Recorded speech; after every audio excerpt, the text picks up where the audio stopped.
welcome to Mangard Rovers Game Week 12 review. I'm Sean, I'm joined with Phil and Nathan as always. Good evening, chaps, how you doing? Hello. Very well. It's been a great weekend if you're an Arsenal fan. It really has. Obviously, I mean, you must be chuffed. Obviously, Nathan, Villa as well, great result, and a great result for the two as well. So, 3 points It's a for Bridges Vanguard Monday tonight. over here, So, boys. it absolutely is a Mangard Monday. So, yeah, welcome to the show. It's Mangard Rovers, Man United at Everton live at the minute. Don't know if you've seen it. Silly red card. Guess we'll see how that goes out. But let's get into what happened over the weekend so far, and we'll start with Burnley and Chelsea. Nathan, you Feels had like a it long time 2-1. ago. Chelsea, Phil, you had it 1-1, and I get 4 points for this one. I got it right 2-0. Nathan, might you take us through this one? Yeah, so it was. I think it's a standard Chelsea way. I don't think Burnley offered too much. If I'm being completely honest, Caicedo didn't start the game, did he? Which obviously gave him a rest because they've got a really big game on Tuesday or Wednesday against Barcelona in the Champions League. So obviously, in mind on that, but it was one of those, wasn't it? They get the goal from Neto, and then get the goal from Fernandez right at the very end, which sort of dampens the spirit and wraps up the 3 points. Um, so obviously, it takes Chelsea into second now. I think it's one of them where we've said before, you want, if Chelsea can have the consistency to the game, you will see a Chelsea that's going to be there in the top three this season or top four, and maybe even push Arsenal for the title challenge. I know they're a fair way a bit now, but the only thing they can keep doing is winning games like this, because there was winning games like this and then losing and winning, and they can't be doing that if they want to be taken seriously as title contenders. So it was one of those where I think it was a pretty straightforward win for Chelsea. Again, for Burnley, you probably expected to get beat, but the problem you've got now is that they are getting sucked into that relegation scrap. And you've sort of gone from being outside to being in the bottom. Are they in the bottom three now? I believe Burnley, or they're just outside. They're just outside at the minute. They're Yeah, they've been sucked into the 19th. So the 19th. So this is the thing now for Burnley. I think you wouldn't have been surprised if Burnley would have been there after game 12, but I think Burnley sort of hit a little bit of sort of decent form. I mean, they were incredibly unlucky against Man United, and there's a couple of other games where you think they played well, but for Chelsea, it's a massive win for them. It takes them, into second place. So yeah, a pretty straightforward win for Chelsea. What about yourself, Phil? How do you see it go? Yeah, I think Burnley first half looked okay. Similar to what we said before against Liverpool, against Man United, they didn't take their chances, and left the door open for Chelsea to just gradually grow into the game and dominate really. And like Nate said, it was 1-0 for a long time, but it was very comfortable 1-0. Like Chelsea put a lot of pressure on them, and kind of it was they seemed reasonably okay in the game, to be fair, and the second goal just kills it off. It's a really professional performance from Chelsea, and I still think we all feel a little bit like you're not really sure what Chelsea you're going to get, but it was good. Chelsea got off the bus, and I mean, if you're a Chelsea fan, you've got to be positive in that. Your last, what is it? Is it they won 6 out of the last 6 now, and or 6 out of the last 7, something like that, and that's cracking results when you consider the fact Cole Palmer's been out. They've got the best player missing. With a broken toe or a stubbed toe or something like that. Yeah, well, I know. Yeah, he broke For a his while, toe wasn't in a draw or something, but I don't think it's too serious. But the fact is, from a Chelsea point of view, you're getting results without your best player. I mean, that's Yeah. always a good sign, isn't it? And they're not conceding a lot of goals, which again is really good when you consider that most of us would probably say their goalkeeper's one of the ropiest in the league. Or certainly he's got a mistake in him. So yeah, really good result for Chelsea away from home. Burnley, like I say, starting to look. Just starting to creep in and feel a bit ominous. They're starting to look more like the Championship team, trying to find their way. Whereas the first few results, they probably weren't looking like that. So, and just showing that bit of naivety really that they need to just iron out their game coming into the second half of the season. I know it's a little bit away from the second half of the season, but they just can't afford the naivety of like I said, the mistake against Liverpool, the mistake against Man United. There's 4 points right there that keep you out of the relegation zone. They just need to iron those things out really and get their heads around the fact they're a Premiership club before they blink and they're not a Premiership club again. So yeah, great result from Chelsea. Job done. Yeah, they're obviously with results later on as we'll come on to, leaves them in a great position in second place. So yeah, really good for them. Please. Came across Another 4-pointer for myself in the Bournemouth and West Ham. 2 apiece it finished. Nathan, you had it 1 apiece. Phil, you had it 2-1 Bournemouth. Do you want to lead us on that one? No, the Costa Semenyo not playing in it. Again, they've got a bit of spark lacking at the minute. West Ham looked a lot more organised in the first half. Got Callum Wilson got a couple of goals, which we've said before when we talk about him for your boys, showing if he could keep him fit, he's always a dangerous striker. Looked good, but just gradually, I think a bit of negativity crept in for him in the second half. They just seemed to sit deeper and deeper and deeper and draw Bournemouth on, and that just gave Bournemouth the encouragement they needed to get back into the game. And Bournemouth are a dangerous side and well organised. And at the end of the day, Bournemouth, from the start of the match, you're probably not happy with a 2-2 draw. Certainly not at home. But when you're looking at it from 2-0 down, coming back and clawing back a point is a good result, really. So, I think there's a few games we'll come on to this weekend that are a game of two halves, and that definitely felt like it. I think West Ham, when they're on the front foot, looked actually really quite dangerous. But once they started sitting deeper and deeper, you just felt Bournemouth were going to get their way back into the game. And as it turned out, they did. They just ran out of time. I think if it had gone on much longer, they'd have probably taken the points. But like I say, something for all the fans, something for every fan involved in that game, really, because it really was. Each team had a good percentage of time on top and got some good goals. So it was a decent match if you're involved in those teams. I think probably for a lot of people, just not that interesting because it doesn't affect greatly what's going on either in the table. But yeah. Nathan, what do you think of it? Yeah, to echo Phil. I think if you're West Ham, you're incredibly disappointed. Though, aren't you? You're 2-0 up at half time.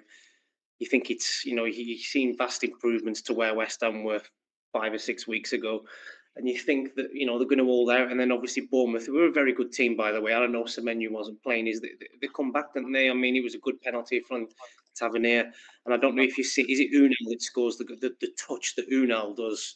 Like but he shouldn't be allowed that much space in sort of the 18-yard area, and he brings it through. So it was a game, like Phil said, it's a game of two halves, isn't it?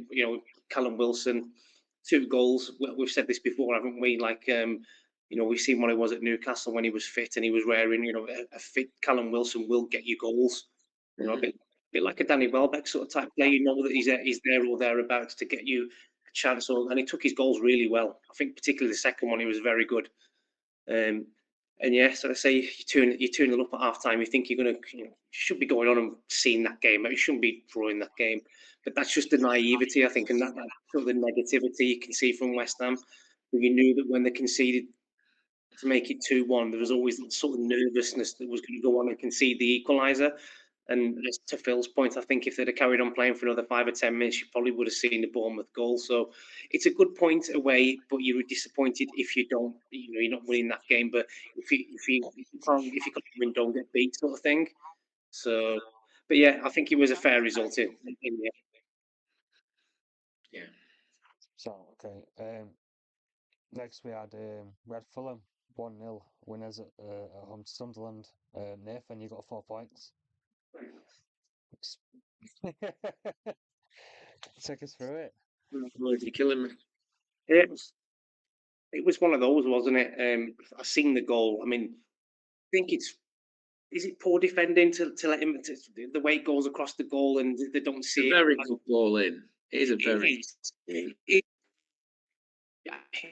late stage. You've got to be defending it properly, haven't you? Because you've always run the risk. And we know that Jimenez is dangerous in the box. I know he's not the most consistent of goal scorers, but inside that box is a very, very good striker, and you run the risk. And it wasn't defended, it wasn't cleared properly, and you pay the price. I think what you're going to see from Sunderland now is, because they've done fantastic so far, is it's how they react to a defeat.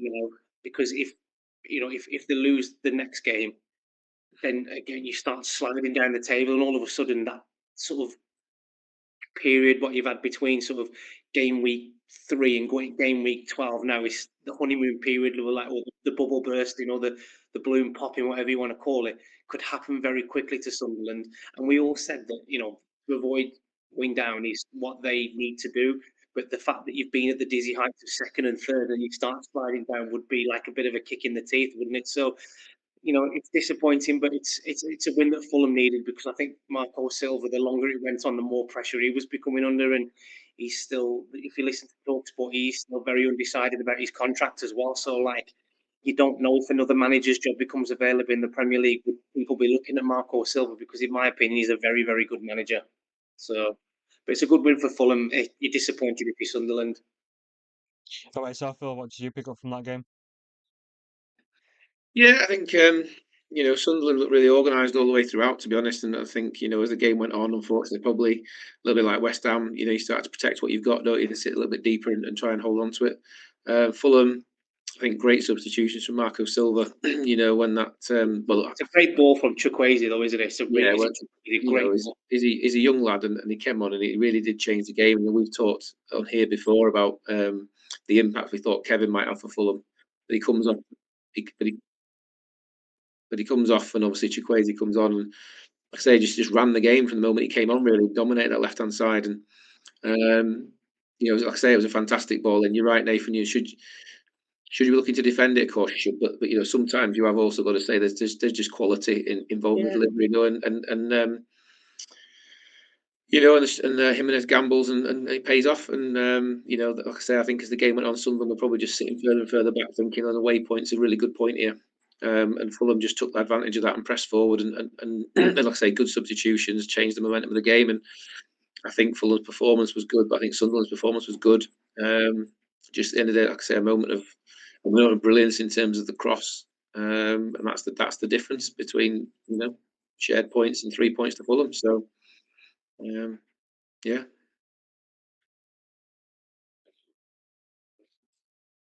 So I've said, I've just said to Sean, yeah. We're having a few fucking sound issues here, so I'm just trying to work through them. So sorry for my ignorance there. But let's go on to one of the big talking points, obviously, of the weekend, which is Forest. How many points did we get, Sean, between us for this one? You got 4. You got the full 4. Phil, you had it 2-1 Sunderland. I had it 2-1 Sunderland as well. So, then Nathan picking up points there on that one. Fucking twinnies, lads. I know, shocking. Right, Liverpool smashed by Forest 3-0. Phil, surely I must have picked that one. I must have 4 points for that. I'm just going to say, Sean, did we get any points for this game? Any of us? No. Nathan 2-0, Phil 3-1, and myself had it 3-0. You don't get a point for the result, right? I suppose. But yeah. Yeah, I mean, what can you say? I mean, clearly none of us saw it coming. We all thought Liverpool would come back off the international break, bounce back from the match against City, and Dyche doing what Sean Dyche does, and he getting his players organised, drilled, believing in the cause, and it might have been a steady start, but I mean that's some going, isn't it, to take down Liverpool by 3 goals at Anfield. Excuse me, if you remember. Yeah, they did, but Liverpool just disorganised, confused, just not as well. I think we touched on at the end of the Chelsea match. If you were a Liverpool fan, you'd be concerned that where was the desire, and I think the desire seemed to be lacking in so much of their play on Saturday. You look at the third goal; it's just a quick free kick. It's a quick free kick, and they're just not switched on. And it's a Liverpool substitution going on at the time, and they're just not paying attention to the fact that Forest are going to carry on and play the ball. They're just really, really slack. And you'd have thought things like getting Alisson back would have been a bounce. It really wasn't. Some reason persisting playing Szoboszlai in the back 4 when he's currently this season your best midfielder just doesn't make any sense, in my opinion. I'd say, what do I know? But apparently, more than Arne Slot. So it's just a really bad performance, like an embarrassing performance. Like currently they're running the risk of it becoming a really embarrassing title defence, to be honest. And I we've always got to caveat it with, they're human beings, and lots of these guys, I think we all forget when we're looking at footballers, don't we? Like we're looking at lads who are 15, 20 years younger than us. Do you know what I mean? We're not looking at lads like we're chatting in here, and fundamentally a lot of them have just lost one of their best mates in a car crash. Like it's going to fuck with your head, isn't it? I don't know whether you've been through anything like that, but it's not. It messes with you. So I think there's got to be an acknowledgement that these guys are people. So there's a lot of things going off at Liverpool that are probably more complicated than just football. But fundamentally, from a footballing point of view, is what we're here to talk about, and it's just not good enough at the minute. And whether they just need to start. I know it's bad, but maybe they just need to start thinking, take the pedal off the gas a bit and play a little bit more defensive, and just try and wind it back in a bit and just try and keep a clean sheet. You talk about kind of titles are built on defences, and you skip ahead and not to be too self-aggrandising for Arsenal, but you feel like if Arsenal play badly, they'll still be really, really difficult to score against. Whereas Liverpool, you feel like when they play badly, we've just seen it on Saturday, you get turned over and 3 goals go past you. So I think they're just looking at securing and shoring up the defence a bit, maybe, because it's just not happening up top at the minute properly. And yeah, they just look lost on the pitch, and that's probably quite damning. Bear in mind, Alisson's one of the longest serving players. He was back. Van Dijk was on the pitch. He was your club captain. Salah's on the pitch. He was playing his 300th match for Liverpool, and yet they looked rudderless. So really worrying signs for Liverpool. Obviously, they're clearly not a bad team. They're just underperforming, and I think they just need to work on whatever that is. Nottingham Forest, just all the plaudits in the world. I mean, like I said, they've gone from complete Marinakis doing his best to hamstring his own horse in the race to Dyche, like I say, turning it around in double quick time. And I mean, at the end of the day, we know they're a good squad. They performed really well last season. Again, you don't go from being a good squad to a bad squad overnight. So, he's gone back to what Nuno was doing. Drill them well defensively, hit on the counter-attack, attack on pace, and play to your strengths. And, Gibbs White, I think, scored for the 3rd game in a row for the first time in his career. He looks like he's absolutely back on belief, and he's back on message, which obviously he had a lot of disruption in the summer, which is hugely important for them. So Forest looked good, but Liverpool made it very easy for them. Very easy for them, particularly considering it was Anfield. So yeah, worrying times for Liverpool. But I'm Liverpool, they're amazing players. They're not going to carry on like this for very long, but they do need to do something to arrest this line. Fantastic result for Forest. Absolutely brilliant. Well played, Forest. Nathan, is how much pressure's piled on Slot now? Then where do we see massive amount of pressure now because of the money that he spent in the summer, and let's take away sort of the other factors that Phil mentioned. And I'm not saying he doesn't play a part, but let's look at the footballing side now. They let one of the best right backs in the Premier League go on a free. They've replaced him with a player who can't get in the team, who's very hit and miss, and you're playing your centre midfielder, right back, and that tells me everything you need to know. And then you've got Kirkes, who just cannot rediscover his form for Bournemouth. Is it another one of them where he was a big fish in a little pond at Bournemouth, and then he comes to Liverpool and is a rabbit in the headlights? But you've got to argue for the fact that Liverpool Salah's nowhere near doing what he should. Isak doesn't look fit, and I can't believe we're saying that in November. it's ridiculous, isn't it? It is, and we can say that the first couple of games when he played, yeah, but we're in game week 12 now. There should be no, unless he's got a long-term injury. Now Isak should be fully pissing me off now, but he's not. So I think with Phil, I don't know the stats, but if Liverpool finish where they finish, there can't be like a fall from grace from a team winning the Premier League to finishing like 8th or 9th, or even further down. Has it ever happened before in the Premier League era? I'm not sure it has. Maybe only Leicester. I think Leicester struggled the season after, but they were an aberration in terms of winning it, weren't they? Slot, make no mistake, as much credit he's got in the bank now, the board are looking at this and going, if this carries on, we have to address it, because how much longer do you give it before you say it's going to get better? You've been saying that now for the last 5 or 6 weeks. It's not getting better. So this is where Slot now needs to be a world-class manager, dig himself out of a hole and get results, because at the minute they just look easy, didn't they, to beat? And the one thing Phil touched on, and I will agree with him, all the plaudits need to go to Nottingham Forest, because what an absolute fantastic result. And I don't know if you've seen for the second goal that bit of skill from Nico Williams in the it was absolutely beautiful. But the finish, was it Murillo who scored the first goal? Yeah. The finish in the first half, mate, that's a striker's finish, is that? And then you've obviously got the goal from at the end from Morgan Gibbs-White. I mean, it comes Hutchinson that goes down the right, skips past the left back bang. I mean, Alisson does a good save, but then Gibbs-White is lethal. So See, it's interesting though. I talked to someone and they touched on this. Do you think that if Andre Onana, remember the great Manchester United goalkeeper, if he made that save and palmed the ball back onto the penalty spot, we'd all be going, "Oh, Onana, shit! Why didn't he palm the ball out?" Alisson saves it and palms it onto the penalty spot. We're like, "Oh, Alisson's got a great save." Yeah, he still palmed it onto the penalty spot, onto a plate for a forward. Like, and maybe he was a little bit match rusty, but I think the interesting thing was the defense didn't look much more confident for having Alisson back, and I thought, but even for the second goal, you see that skill by Neco Williams, and then I can't. He's the Italian lad. I can't remember his name, but he's like he side foots it into the top to the roof of the net, and he it's a strange finish. Oh, it's a lovely finish. He's the lad from Juventus, didn't he? Yeah, and like I said, he's got too much space. It's easy for him. And this isn't the Liverpool team that we watched last season. I know that the teams made it easy for them to win the league, but they're a shadow of themselves. So this is make no mistake, this is a big test for Arne Slot now. He needs to start getting results in quick, because otherwise he's going to find himself under massive amount of pressure, more than what he's already on. But fantastic for Forest. Yeah, great result for Forest. You know, fair play. I don't think anyone expected that. Like I said, none of us predicted that result. That's why we love football, Sean, because it's results like that. You know, brilliant. Great game. Wolves. The Wolves continues.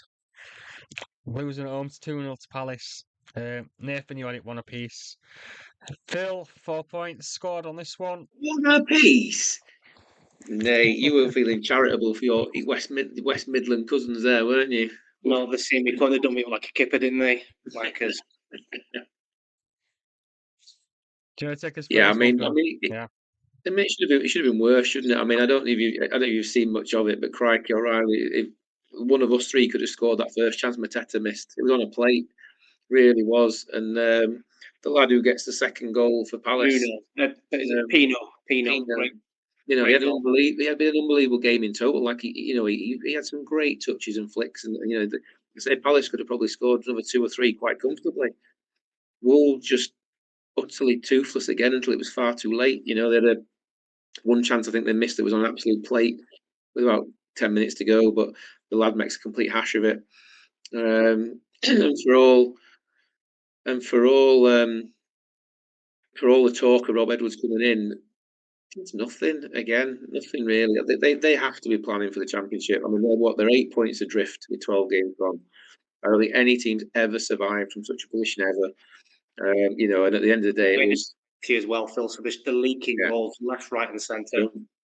You know, Palace were just far too organised, far too strong, and you know, Palace doing what Palace have now done for probably the last 12 months, really, since just organised, efficient, really mature Premiership outfit, really, and really exposed all of Wolves' flaws.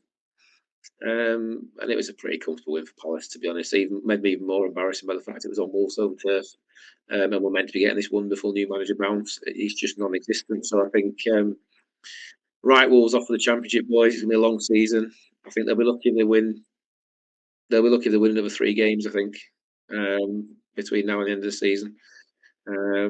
Obviously, Tottenham were one of them. But no, I think just nothing to show from Wolves. Very organised from Palace. Exactly how we thought it'd go.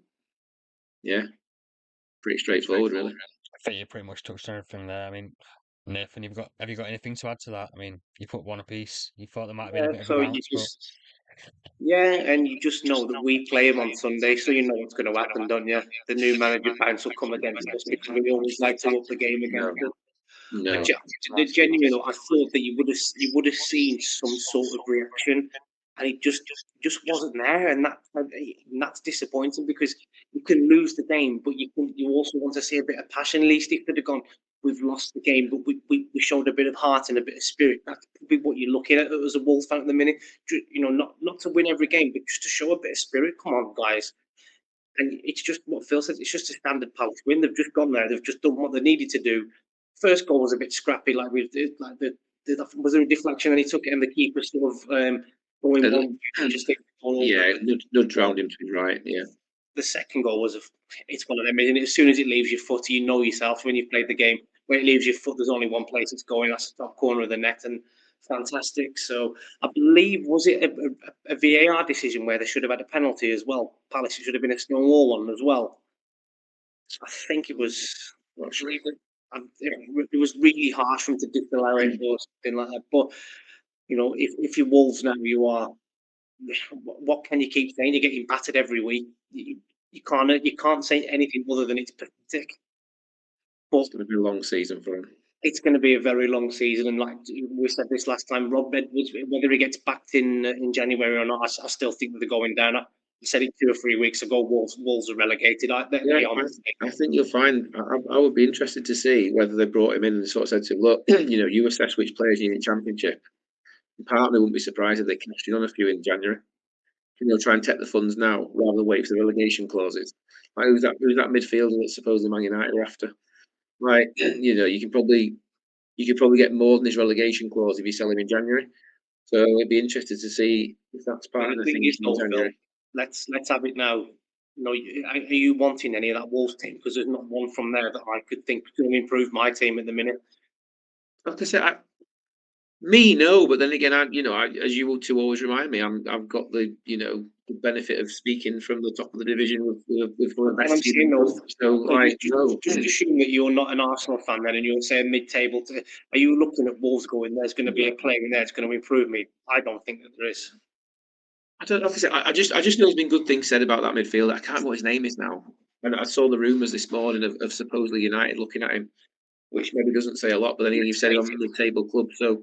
If someone like United does come sniffing around that player where Wolves are, he wants out, then he's gone. He's like, get me out of this. Yeah, and that's what I mean. If there is one or two that they might offload, I wonder whether they might cash in January. Because you know what, we're going down anyway. Let's try and get an extra 5 or 10 million now. But either way, I think we all agree. Wolves are knackered. They're going down. It's going to be a long season for them. And don't be daft. They're not going to even play a glove on Villa next week. So forget it. Famous last words, that Phil. Just my confidence. It's good with me for the Tottenham North London derby, didn't it? Yeah.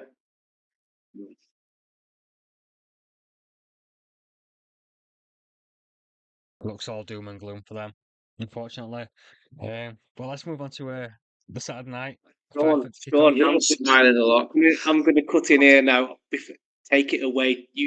I got it wrong. I said I didn't share your optimism last week. How wrong was I? But what a fantastic it was. In talk us through it then, Sean. Where share his own optimism? Yeah, where did it go? What happened then? Talk us through the game. Do you know what? It was. I said last week I wanted to see a performance. I wanted to see us turn up. It was nice to see us playing with some character again, some identity. We've been lacking for the last few weeks. So I think we just played really well. We had two left. We had his wing backs. We had Hall. We had Livramento, who had a great game. He had a fantastic game. Did Tino? And yeah, we just looked fresh. We looked a little bit fresher than we've done in recent weeks, and it proved. Harvey Barnes came 2 great goals from him. One slightly controversial. I do think if that penalty decision went against us early on, it'd have been a completely different result. A penalty, Sean.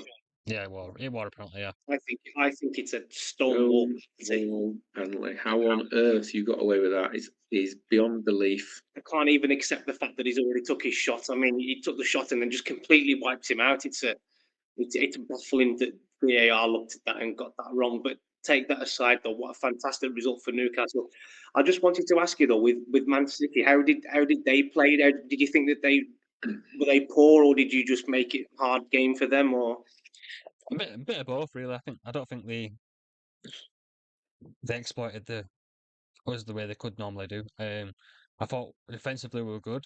Our outlets down the left and the right. I don't think City were prepared for that. Our wing backs were massively influential in that game. Jacob Murphy, so underrated. The way he carries the ball, brings it out, just brilliant. His hold up play is quality. But yeah, I think Eddie Howe just played City a little bit. I think he played a bit out his own game a little bit there. To be fair, cracking performance. So I think had a great game. I looked at the performance because obviously when we beat them 1-0, we let them have a bit of possession, and they looked they looked dangerous in places, but they never really looked like they had that cutting edge. And for as good as Haaland is, if you can stifle his service or you can go man to man with him and got a defender that can, we had every concern, he had him in his back pocket that whole game. Was it like for your defenders for Haaland? Was it just a case of that you just man marked him out the game and didn't give him any movement or any time on the ball? Chow had a great game. He looks since he's come from AC Milan, he looks absolutely world class. He's quality, and he just tracked Haaland every time he found the yard. He tracked him back, and I think you've got to say, haven't you, that like the first half was both was like a battle of two gormless blonde strikers, wasn't it? Like, let's face it, Voltemada and Haaland could both have had 2 or 3 each, like, and should both have had 2 or 3 each. You look at Haaland's chance when he's running through 9 times out. I think Pope surprises him in how far he's out of his goal and makes him take it early. But 9 times out of 10, you expect Haaland to finish that. Voltemada's free header from 7 yards out that again you would expect him to bury. Well, I think there could have been a lot more goals in the game. Harvey Barnes but- again as well, didn't he? But I think we touched on it last on the preview for this, didn't they? Saying Haaland is dragging City into a title race, and when Haaland doesn't score, City don't win, and that is what it's looking like right now. And I think it had a really good, kept him really quiet in the second half. But I think even as a Newcastle fan, you'd hands up say he probably should have scored 2 in the first. So, like I say, so should Voltemada. I'm not saying that City outplayed Newcastle. Like Voltemada should have had 2 as well. But I think we saw from City again that if Haaland doesn't score, they have a problem. You can't rely on that all the time, can you? Phil? As good as Haaland is, there's going to be games where he's going to be outmarked and not give no space on the ball, and that's what was happening when he doesn't score. You could tell. I do think though the defending for their goal were a bit sloppy, and the way he gets it in, it's not even a good shot, is it? It's just how It goes through his legs and all, doesn't it? It goes through defenders' legs, doesn't it? Pretty sure. So you're disappointed as a Newcastle fan when that goes in, aren't you? So. Mind you, you're disappointed as a City fan for Newcastle's second, aren't you? Because it's just a ricochet around in the box and you've not cleared it properly. So it's a little bit quicker than everyone else, doesn't it? So yeah, it was a ding dong game, barnstorm of a game. You've got it's to be a game that you needed to win, though, fan. Sean, wasn't it? I think it's a massive win and obviously for you, Phil, you're happy with the fact. I was going to say, I imagine that Sean, as a Newcastle fan, is nearly as happy as I am as an Arsenal fan for what happened on that pitch that day. yeah, I mean, to be fair, yeah, I mean, I would have been happy with a point, but to beat City at home is always a great result. And to be fair, every time we play them at home, it's always an entertaining game. It could have been 3-3, like I say. But yeah, good result. Really happy with it. What did we A score? bit of vindication for Eddie Howe, because to be fair, I think you deserved more out of the Liverpool game. You deserved more out of the Arsenal game. So if City had held on at 1-1, or if City had got the second goal and you hadn't, I think you'd have probably ended up leaving that game feeling exactly the same way. And again, it's another game that you deserve more out of at home. So I think it's a bit of vindication for Newcastle's style of play, because it wasn't easy for Liverpool at St James's Park. It wasn't easy for Arsenal at St James's Park. And it wasn't easy for City at St James's Park. So, it's not an easy place to go. And I think, that vindication probably does the team a big boost of morale. But I think it's still their big challenges are away from it, really. But it's a cracking boot. Like you said, Bruno looked like a man possessed, wasn't he? So, looked good. He got pulled over by Pep at the end of the game, and it caused a few words between him and Joe Linton. Yeah, saw that, and I didn't really necessarily understand what Pep was so upset about. And 1 minute it seemed like they were chatting quite amicably, and then it seemed pretty grumpy, to be fair. And I wasn't really sure how it broke down so quickly. But who gives a shit? At the end of the day, we've kind of touched on it, but talking about this farcical Everton red card, haven't we? Like, it's professional sport. You want to see people getting passionate about it. You want to see people wanting to win, and they're both winners, aren't they? And I think at the end of the day, when they calm down, there's nothing really in it, So happy days. Well, Nathan, you had it 2-0 City. Phil, you had it 3-1 City, and I had it 1 apiece. None of us scored points there on that one. Oh yeah, a bit of a poor one for you Yeah, not guys. that much optimism then, Mr. Duggan, was it? I've been happy with a point. I'm thrilled. It was a great watch. No, Honestly, do you it was a remember great him watch. saying that he fancied? I know we went for the draw, but he wouldn't surprise him if they won as Yeah, well. So he says like, I did fancy it. I just clear. But anyway, you had a great day out on Saturday, Nathan. Got to see your boys win 2-1. Sorry, Sunday, Sunday. not Saturday. Oh, sorry, I'm getting my days mixed up. But yeah, great day out for you. Right, tell us what happened. Yeah, so weather was terrible as well. By the way, my new Pumas got absolutely destroyed walking to and from the ground. But no, I think it was a game first half particularly. I'm going to be really honest. I think Leeds were very good for the lead because I think they wanted it a little bit more from us. They showed a bit more passion, a bit more desire. They maybe stifled us a little bit, didn't allow us to get our rhythm. We didn't really show much in that first half, and obviously the goal. I'm really disappointed with the goal because the ball comes in, and Martin. Sometimes what really frustrates me is he thinks he's going to get the foul, and he stays down, and it's not a foul in my opinion. He gets bundled over, but it's just a coming together. And then obviously, then I think Konsa tries to clear the ball, and it's Ncheka's shin, and it goes in. So it's a scrappy goal, and it's a goal that you have to learn from, and you have to get better at set pieces from defending. But yeah, so we go into the break, probably deservedly to be behind, and then we make two changes at half time. So when it's very rare that Emery does that, so you knew we were pissed off. So obviously he brings Marlon on, and literally the first 2 minutes, Marlon sets up the equaliser. From a Leeds perspective, I think it's incredibly poor that the fact that Rodgers is allowed to score from that angle and get in front of the defenders. I mean, it's a great finish. It's a good little bit of skill from Rodgers just to show that sort of initiative and get his sort of leg or body to the ball to guide it in. And then I think, I'm thinking to myself, right, we really are going to push on, and we did. We were the better team second half, in my opinion. We wanted it a little bit more. We played football a bit better. We zipped it round. We created a few more chances. But obviously, as the game goes on, you're thinking to yourself, Leeds are still frustrating us here. We can't break them down. It's really hard. And then Ross Barkley comes on. I mean, he gets taken down just outside the area by Struijk. I mean, my initial reaction was I thought it may have been a penalty at first.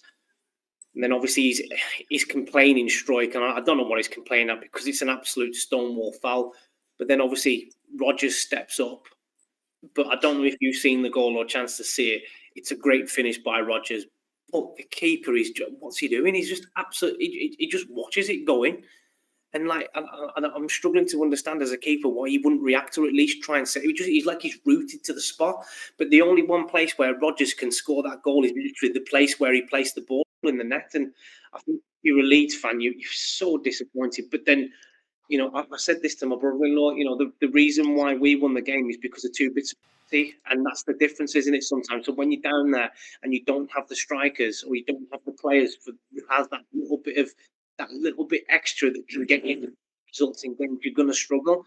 And obviously, we go 2-1 up, and then I think it's 2 minutes later they go through and score.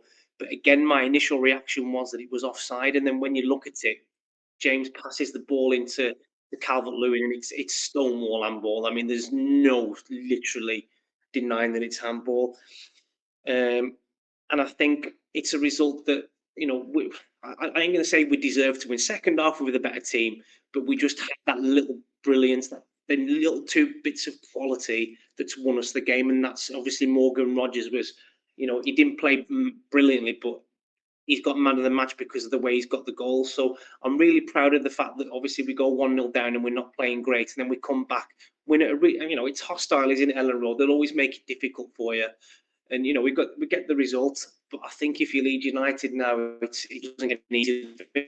It's at home, away, sorry, and then they've got really tough fixtures now. I mean, they'd have looked at that Villa game thinking they were going to get a result, and obviously at half time you want to look thinking maybe it's going to happen, or when it gets to the 78th minute you're drawing, well, let's take a point and move on, don't get beat sort of thing, and then you end up conceding that goal. But it's I mean, the crowd were on Farker's back for not making substitutions like early enough. I think there was even a fan that got onto the pitch or went in the dugout. Well, I seen him and he walked past Emery, and I was like, "Who's this guy?" And then literally the steward stopped him. But Made he's subs a the minute later, frustration. though, didn't It did make the subs, but I think the sort of the argument from the Leeds fans is he doesn't react quick enough to do them, and that's the reason why like he's sort of getting negative, sort of feedback from the fans at the minute. I mean, at the end of the game, Farker went round and clapped all four corners of the stand, and there was a few boos from one of the main stands, which again you can see the frustrations because now that they're getting sucked into a relegation fight with Burnley, aren't they? And it's one of those. We had this discussion for a while last week. Farker, he's going to start to be under pressure now because he's not. The more you lose, and you're getting sucked into that relegation fight, the harder it is to get out. What didn't help is the fact that Forest had a massive result, didn't they? They've got to start picking Obviously, up but points, haven't they? yeah, that's not helped. Obviously, I know you want near them, but obviously Newcastle are in the bottom half. They get the result. Bournemouth are probably the only saving grace because obviously West Ham didn't win the game. But at one stage, West Ham were winning, and you're looking at all these teams around you winning and getting results, and you're not. And that's the disappointing thing. But I'm really happy at the fact that we managed to get 3 points. Not many teams are going to go to Leeds and win this season because it is a hard stadium. So we'll take the 3 points and we move. It catapults us into the Champions League spot. And I said this before, even when Unai Emery was under pressure, I believe in our manager. Our manager is so good. I knew that he was going to get us out of that little sort of hole that we were in at the beginning of the season. It wasn't good enough. We knew that. And, we're reaping the rewards of it now. Is the one criticism I've got, and this is Unai Emery's, but I thought Ollie Watkins was incredibly poor. He just didn't do anything, and he got substituted quite rightly. And I'm looking at now Emery sort of be thinking to himself is, do I need to go out in January and get myself a striker because Ollie Watkins is just not performing. He's getting picked and he's just not doing it. So, but overall, yes, I'm very, very happy with the fact that where we are at the minute. And obviously, no game's a winnable game, but we've got a game against Wolves, which we'll be looking at, hoping to take 3 points. It could take us even further, cement our place in the top four going into Christmas. So yeah, very happy. But as a Leeds fan now, you start your bum's twitching in my. So it's getting into that territory now. So Yeah, yeah, I mean, genuinely, there's like comments on that. People commenting saying Fark out. Unfortunately, makes subs at every game on 70 minutes without fail. and that's the criticism, isn't it? Because Unai Emery knew that he knew that our performances wasn't great in the first half, and first thing he did, he made 2 subs.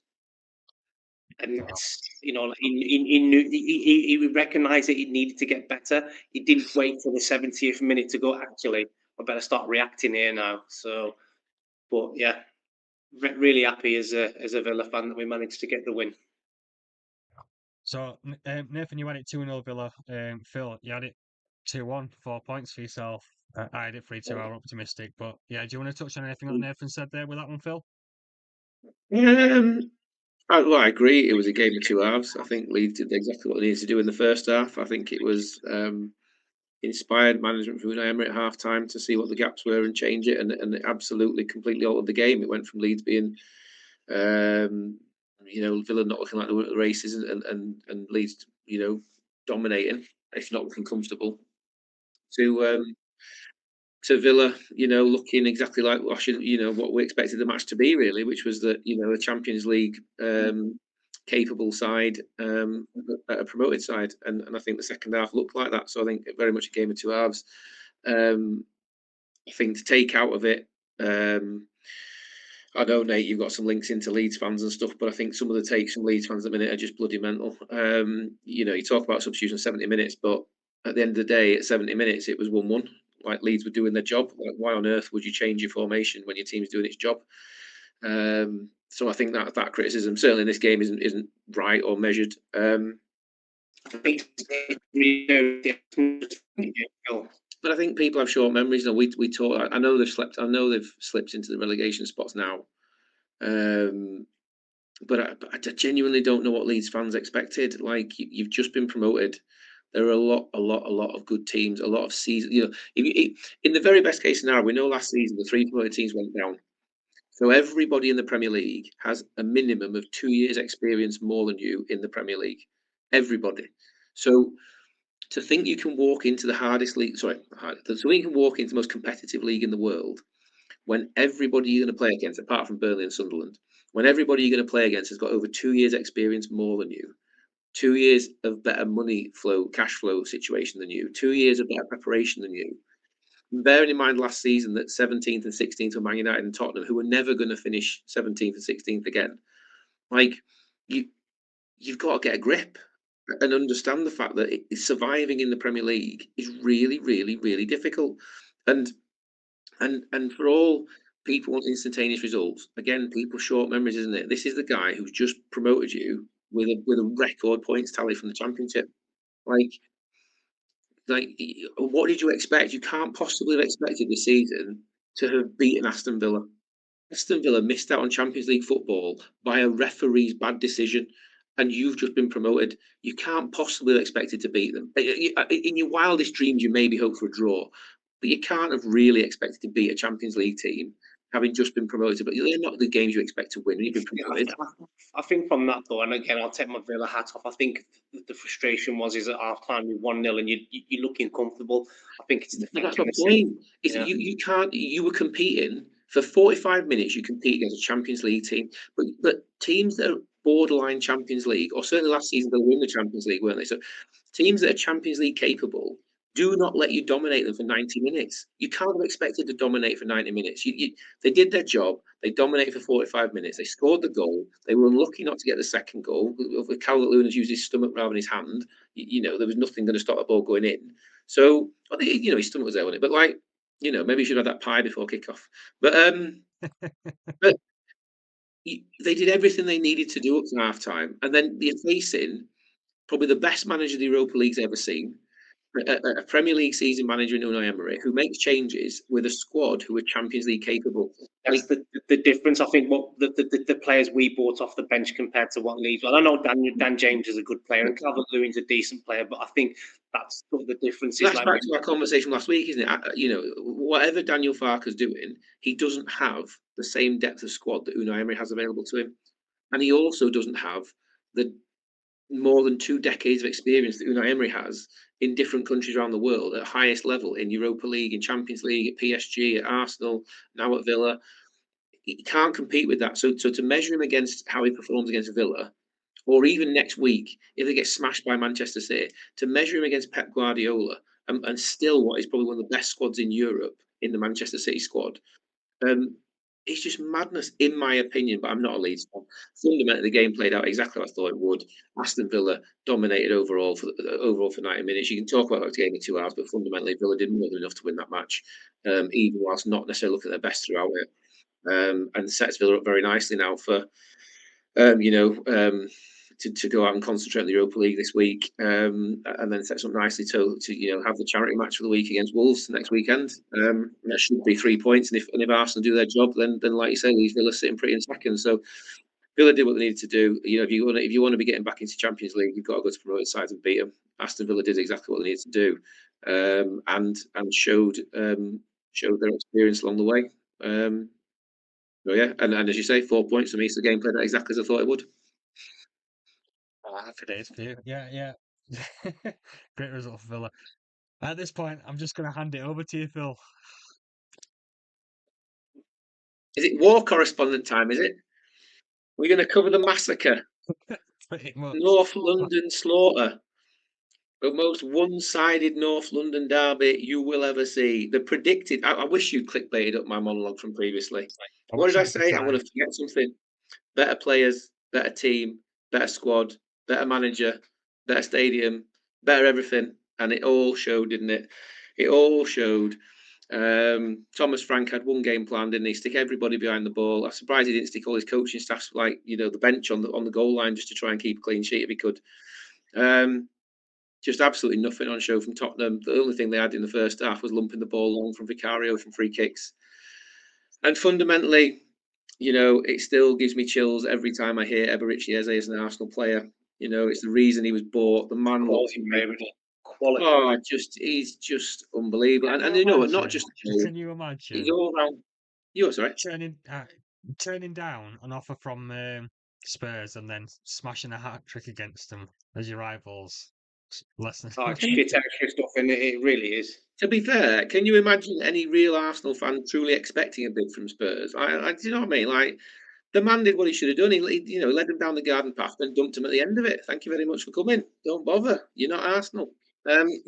Story of Spurs' existence. You know what? It was what it was. Absolutely demolished them with half our squad missing out injured. Never looked difficult. Never looked troubled. Even that Richarlison fluke wasn't enough to give them any real hope in the match. And you know what? Yeah, I don't know. It's been the most comfortable North London derby watch I've seen in years. And Eberici Eze is just absolutely phenomenal. What a player! And applauded the whole squad. Zubimendi had an unbelievable match. Saka just ran rings around Spence. Madueke's back as well. When he fell, was he back in the squad? Madueke's back. Ken was a substitute. He didn't really affect him, but he looked sharp.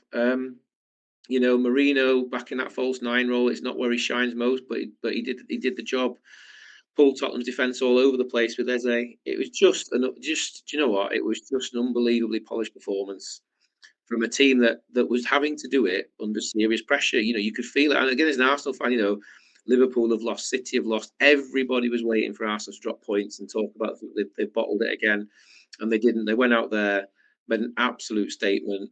Never looked under trouble, under pressure, and now they need to go and do it again against Chelsea. And really, really, really lay a marker down. But did exactly what they needed to do, and had the bonus of making Tottenham look even worse than we all think they are. So, answer. And I said Arsenal will win by 3 goals. I know you're not going to give me that, but I did say Arsenal would win by 3 goals, and we did. Well, you had it 3-0, Phil. Nathan, you had it 2-1. I had it 2-0. Nathan, do you want to add to anything for that? Eze had a great game, didn't he? I mean, fucking hell, quality. Yeah, and this is the difference from Arsenal from last season. They have the squad now. They have players that will make a difference, whether they're starting on the pitch or whether they're coming off the bench, and that's the genuine title contenders. I think Phil's right now. There's the added pressure on Arteta now because he has everything at disposal.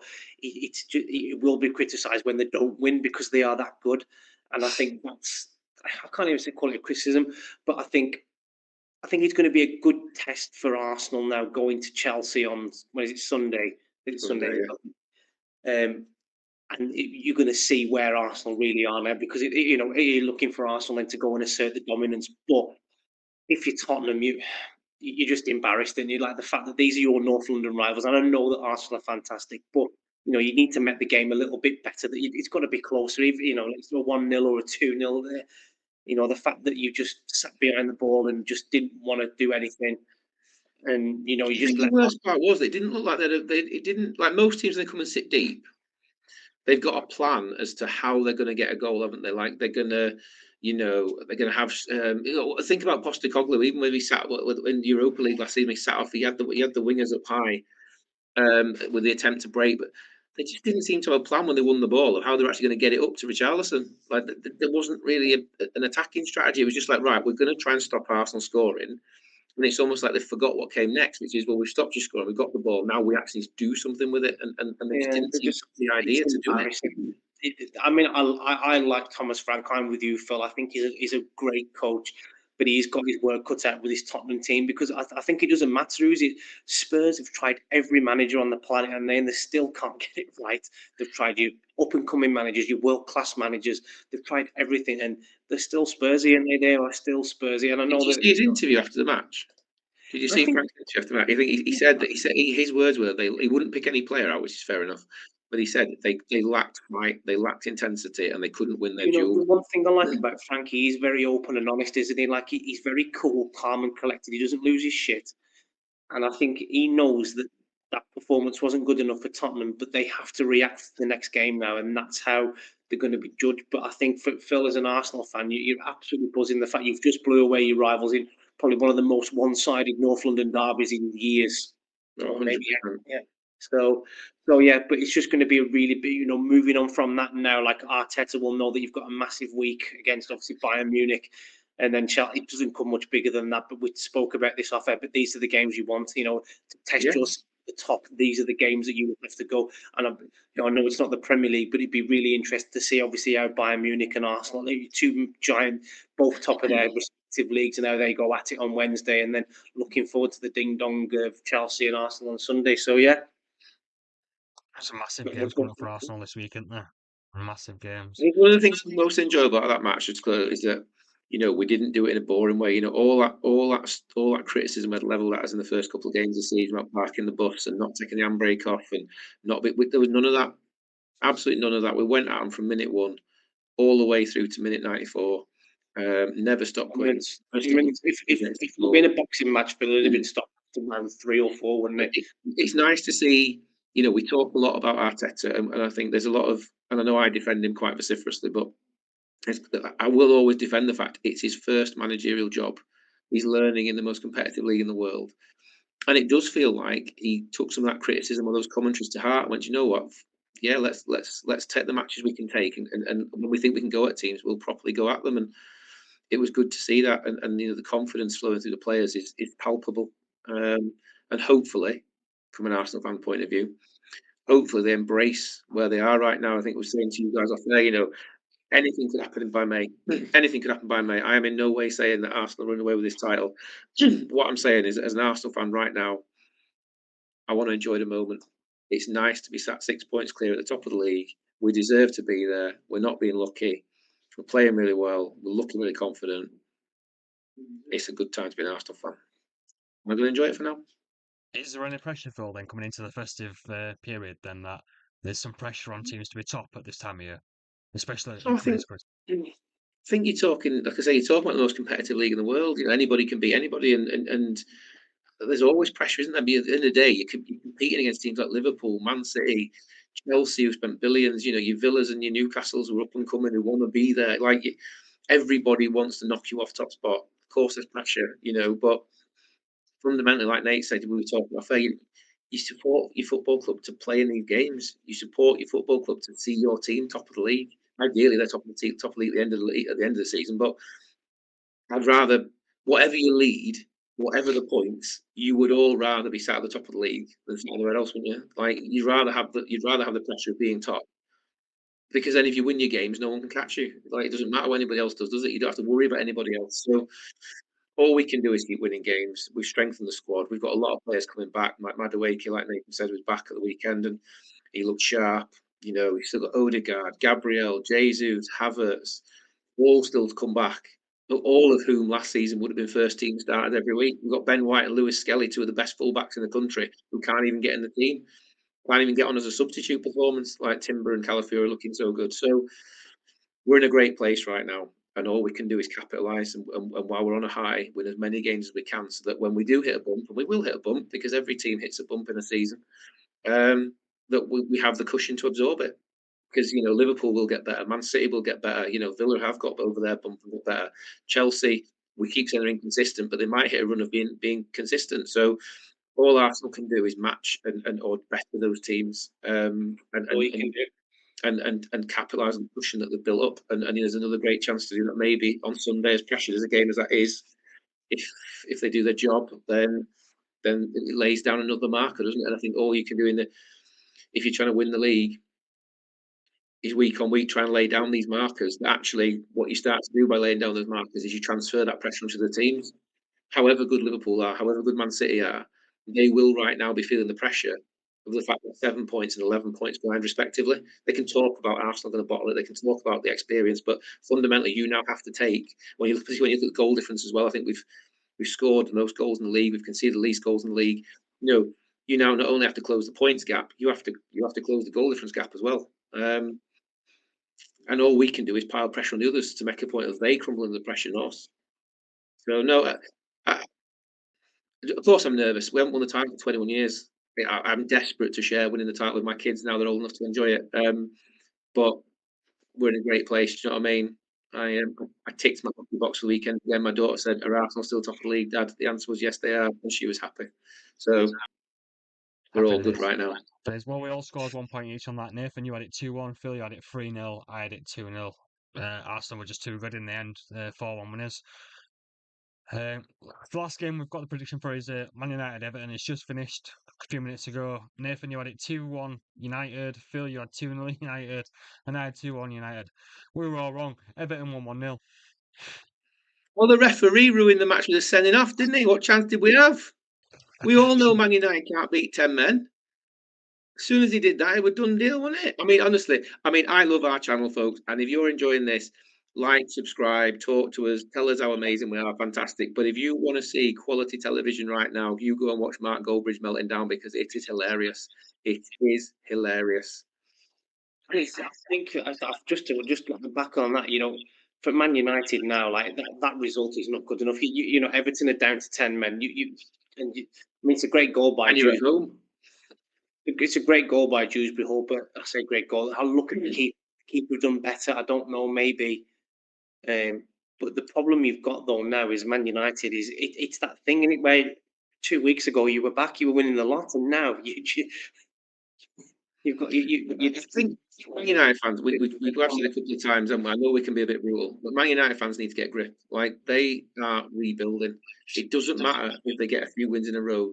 They are rebuilding. They are going to have these bumps in the road, and they either need to get behind and support the rebuilding process, or they need to bin it off and rebuild from scratch again. But this is stupid. Like, they are clearly making progress. They've won. They've had a couple of great results in a row to build momentum. All right, it's a kick in the teeth to now drop that momentum, but that's part and parcel of rebuilding. When you're trying to get back to the top, is that you've got to expect that not every week you're not going to string 10 wins together. It doesn't work like that. You don't go from being, was it 16th last season? You don't go from being 16th to stringing 10 wins together. Like, you just don't. And yes, it's a poor result. But you know what? Again, credit to Everton. Like David Moyes, that's his first ever win as a visiting manager to Old Trafford. Kudos to him. He's coming to Everton again, and he's doing great things. We know we've talked before. They've got dangerous players in Dewsbury Hall and Grealish, and and they suffered tonight. I think you look at the stats. Man United did create a lot of chances. Like, it's not like Man United haven't created chances. Like, Everton have. And certainly Pickford's made one or two unbelievable saves. Certainly that one from the Xerxes header, I think, was top draw, wasn't it? And it's not like Everton fought really, really hard to get that result. The disappointment for United is you've had 70 minutes, 75 minutes against 10 men at home. So your fans are never going to be happy if you don't score a bucket load of goals. I think there was stuff on social media when they were joking around, going, "Oh, look, we'll buff our goal difference now, and maybe we'll overtake Villa." Like, get a grip. Like, you concentrate on winning the match, which clearly they didn't do. They've got to expect bumps. They are rebuilding. But no, you're right. It's not good enough for a team that has Champions League aspirations to play against 10 men for 75 minutes and lose at home. It's a poor result. It is a poor result. But does it undo everything positive Man United have seen over the last 2 or 3 weeks and the last few results? No, it doesn't undo everything. But it's a bit of a reality check again, isn't it? Going, look, we're not back. They're not back. But they are on the long road towards going back. It's just fundamental. That process takes time. It does. And it's a poor result for them. But what they need to do is pick themselves up. We've talked before, they're not in Europe. 5 days on the training pitch now, 6 days on the training pitch now. I think they're on Monday Night Football again next week, aren't they? So, they've got 5-6 days on the training pitch and sort their heads out and come back again and try and recapture what they were. The international break screws everybody. Unfortunately for them, it came at the wrong time. They had a bit of momentum. Like you said, that you were worried the momentum of Villa might be disrupted by the international break. And unfortunately for United, that's what's happened. They've had the momentum disrupted by the international break, but they just keep finding their feet again. But yeah, it's a great result for Everton. Absolutely fantastic result for Everton. I think again, we shouldn't forget that. I mean, fundamentally tonight, as much as Man United fans will cry and rage about it, tonight's match is a mid-table clash. It is. That's what it is today. And David Moyes, he's had a lot of years of getting bantered at Old Trafford. He deserves his moment. And David Moyes is the manager. It's a great result for Everton, isn't it? Like, you've gone down to 10 men, and Man United. Man United are going to come at you. They're going to get chances, but to defend and to see the result out is fantastic. So, you have to take your hat off to Moyes and Everton. And it's a result where it gets them a little bit further up the table, doesn't it? Everton, like I said, probably right where I thought they were going to be under Moyes. Not excel in the dizzy heights of the Champions League spots or anywhere like that, but sort of getting into the top half of the bottom half of the table, if that makes sense. So that's where it is. But for Man United, I don't think that it's panic stations yet. They have shown improvement from last season, but equally you're disappointed that you couldn't see a team that got 10 men or at least break them down. So yeah, great result for everything. Well, that brings us up to the week 12 results. Nathan, 8 points. Phil, 13. And me on 12. You're the winner this week, Phil. How the hell I managed that, I have no idea, because I thought I was scraping the barrel. 6 weeks, your lead's been stretched to now. 70 points, Nathan, total. Phil, you're on 88, and me, 79, second. Ah, it pains you that, doesn't it, young man? I was happy with my couple of 4 points, and I thought I was going to close the gap, and then you came back with the Palace and the Villa results. So, Come on, the Villa. Up the Villa, Nate. I'm with you. Up the Villa. but that's it for round 12. We've gone through everything for that weekend. Obviously, it's been a great weekend. Some great goals, some great performances, some standout performances as well. But the main thing is Arsenal fans are happy, Villa fans are happy, Newcastle fans are happy. It's a Vanguard treble again. And We're if you all like what we happy, do, boys. you want to get involved. Thanks again for the comments as well. And we'll be back later on in the week with our predictions for next week. So thanks, Phil. Thanks, Nathan. And guys, thanks for watching. We'll see you Thursday. See you guys. Cheers.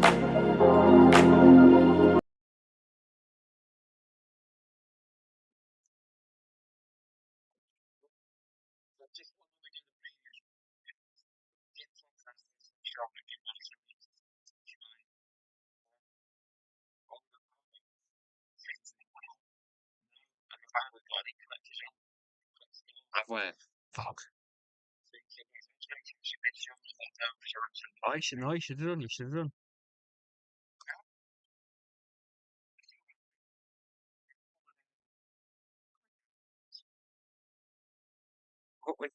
Which one is it? Oh, it's a fun. It's a Sunderland one. Bastard.